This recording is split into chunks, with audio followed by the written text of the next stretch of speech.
Big news, everyone. Today, we are here to announce that Upland has its first UPX Billionaire. Abdullah 86SA has a billion UPX. That's the first UPX Billionaire in the game. That makes his net worth in USD worth $1 million.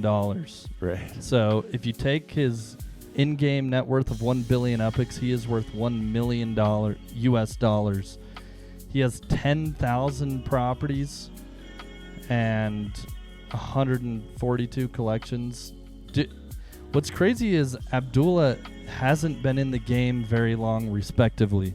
If we actually go to his profile, you can kind of tell based on the properties that are being minted and what cities that he wasn't in very early. Because if you look at San Francisco, only 88 properties, only 49 in Manhattan. But then look, right. 1,479 in Brooklyn, 3,921 in Chicago. Dude.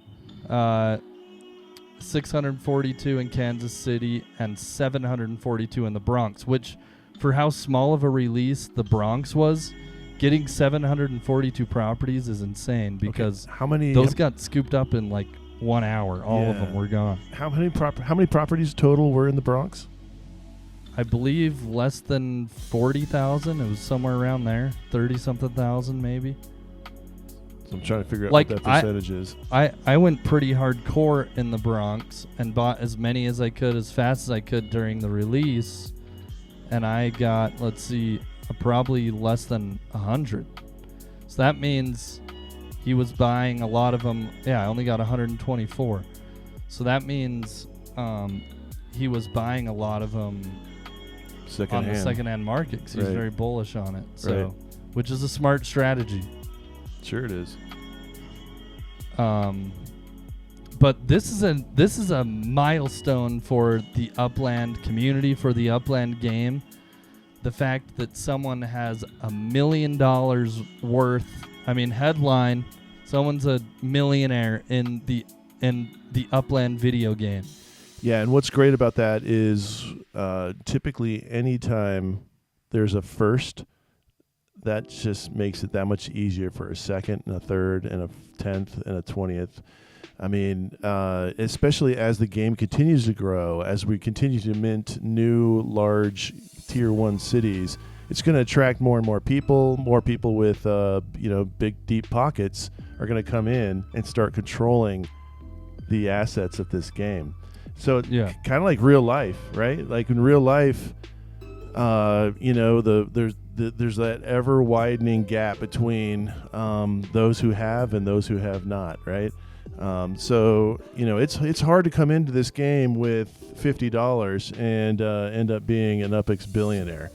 Obviously, Abdullah came in with some money, right? Absolutely. Like he's pouring money into the game, buying up collections and secondhand market He stuff. hasn't been in very long, honestly, maybe 6 months max, and to already be a billionaire, I would assume, I'm just making an assumption, I would imagine he's had to put in probably at least, at the very minimum, 700,000 USD of his own money to get to that point that fast. Yeah.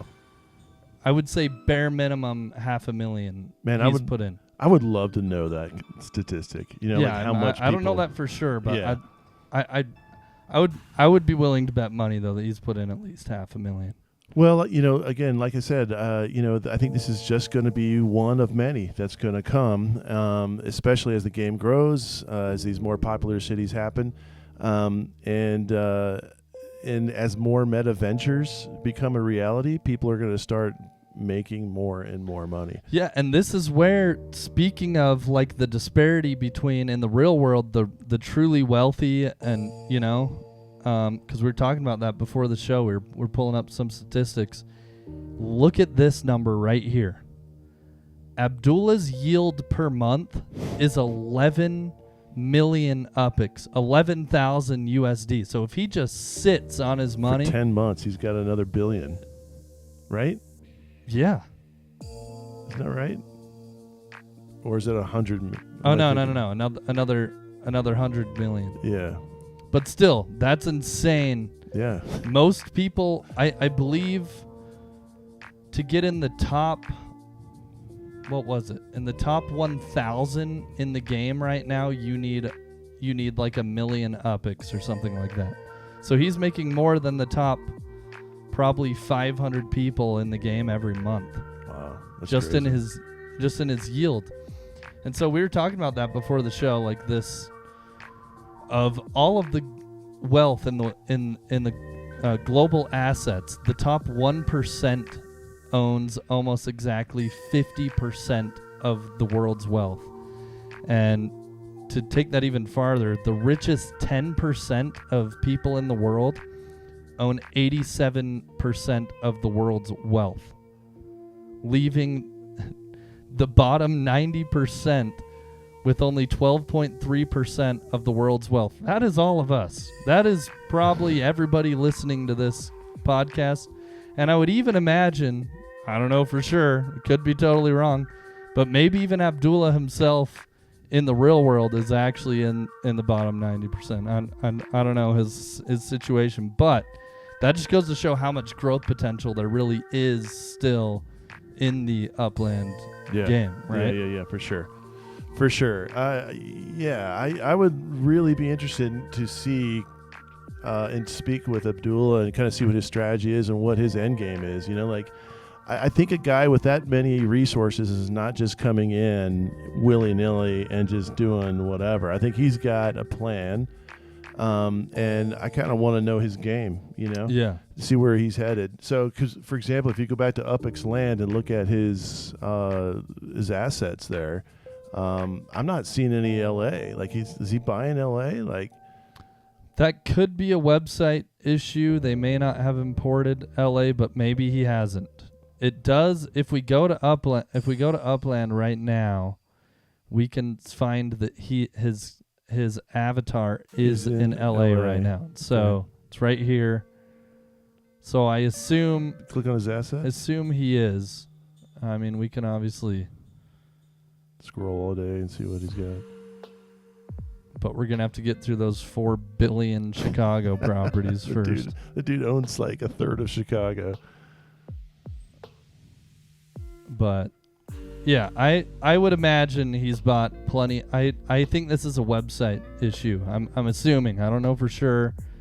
Maybe we can see on this Las. No, that's Fresno.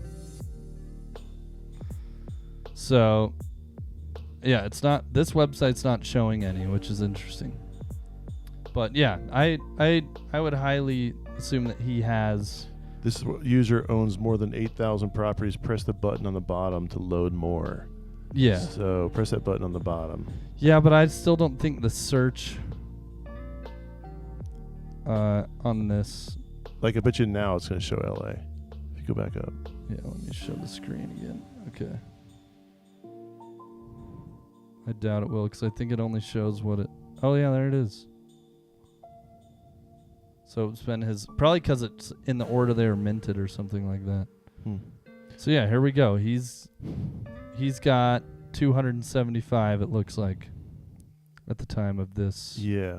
So, you know, this is encouraging. You know, anytime, though, you get into a crypto project and you're investing in that crypto project, you're always leery of the whales that come in and start controlling, you know, the token price, right? Yep. They start gaming it.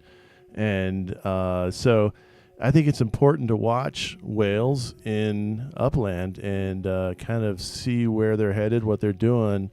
And that's one of the great things about the blockchain is we can watch, you know, and see every exchange. But, you know, what?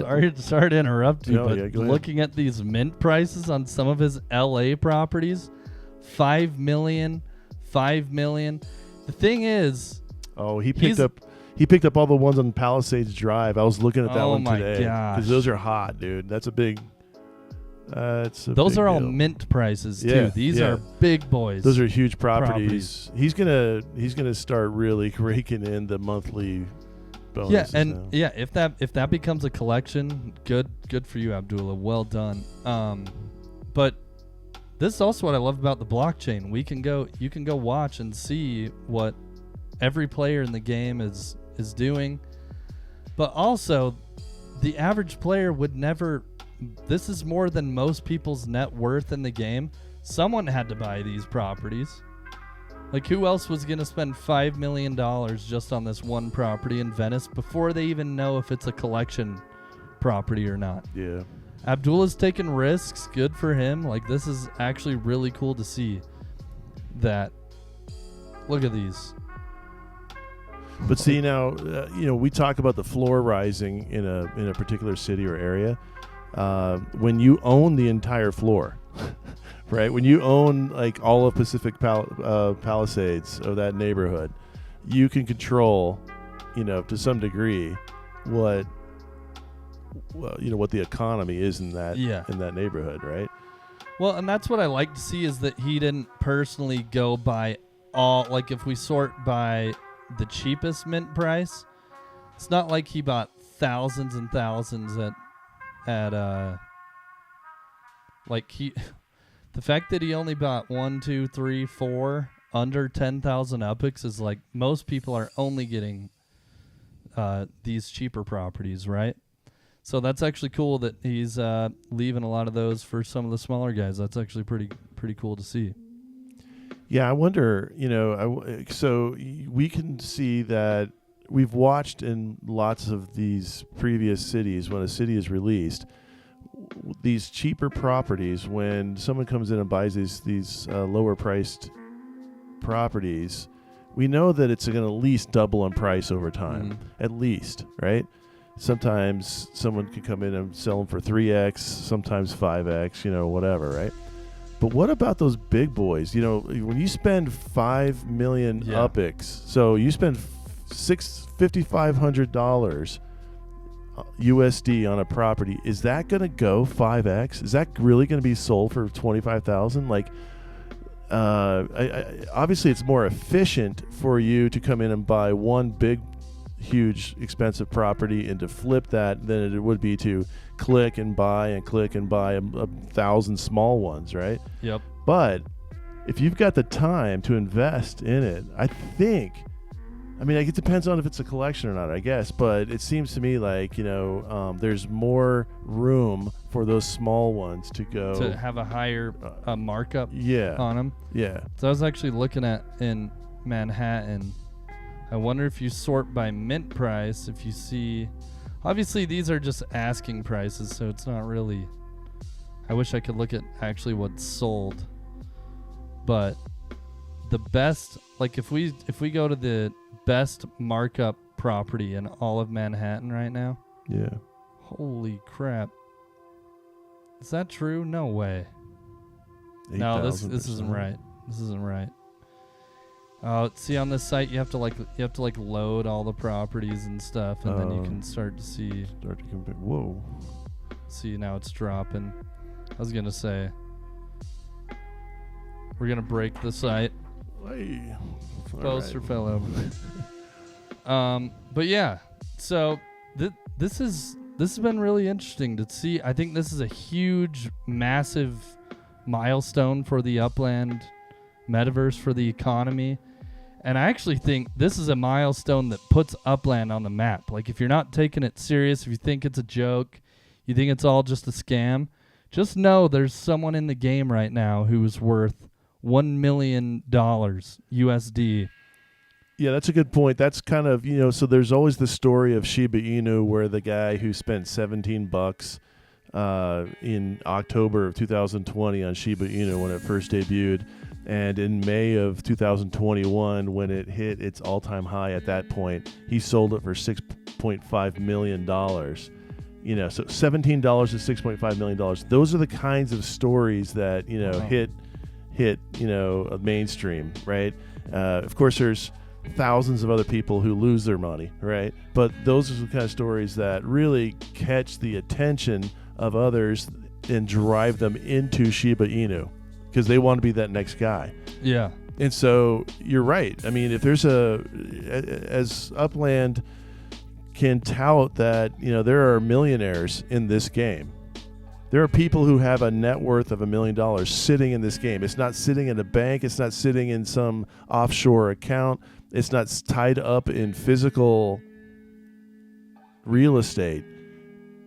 It's not in, all the other wealth assets in the world. It's in Upland. $1 million. This dude has $1 million of his own dollars sitting in this game. Jeez. If this game went out of business, he'd be screwed, right?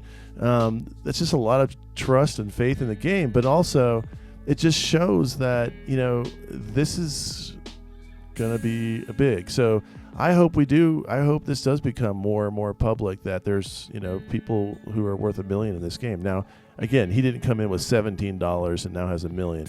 He came in probably with something big and came, he's grown that, but still, it's a place to have check wealth. this out. This is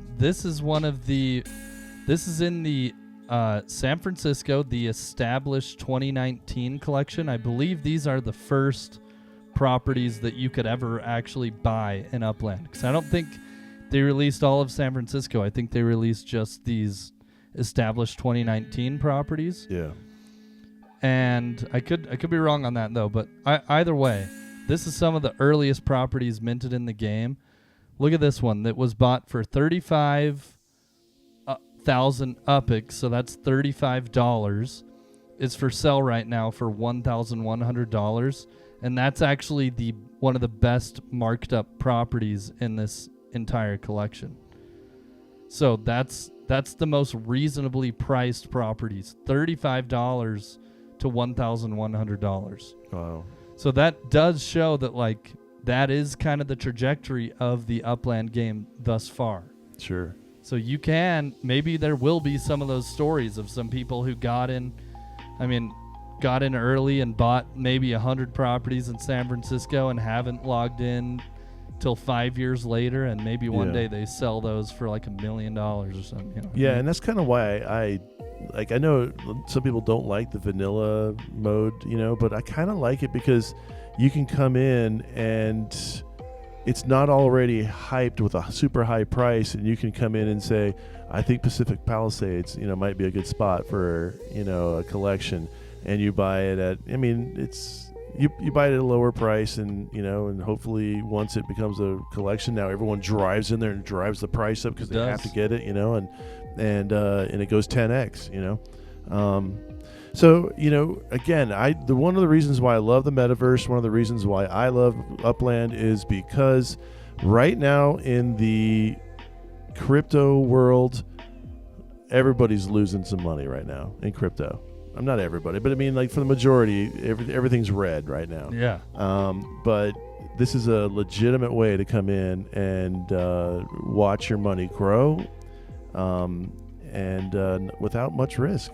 Yeah, we're in somewhat of a bear market. I wouldn't call it a full bear market, but I don't know. I'm not the expert, but crypto is struggling big time. Bitcoin is down, Ethereum is down, and from the looks of it, Upland just keeps going up. So get in. We hope this is helpful. Obviously, not everyone can be Abdullah. What we're saying is this is a major milestone for all of us who are involved in the game. Yeah. To know that someone has invested that much and has that much faith in this project, and that allows the team to keep building up the project, because Upland's only going to be as successful as much as all of us put in. There's a ton of people who want to come in and be like, I want to play for free and I want to make $100,000. It's like, well, guess what? You're only going to make that money if other people come and put money in. So if you really want to treat this like an investment, just as if you would invest in Bitcoin, you have to put money in to earn money. That's how it goes. Absolutely. Yep. So thank you so much for watching. You want to close this out? Just, here, one last thing I would say is this. There's more hype in Metaverse projects that has a token that can be traded on exchanges. That's because people get crazy about it. But this is a great way to make money. Absolutely. Solid. Thanks for watching. We hope to see you in the next one. Peace out.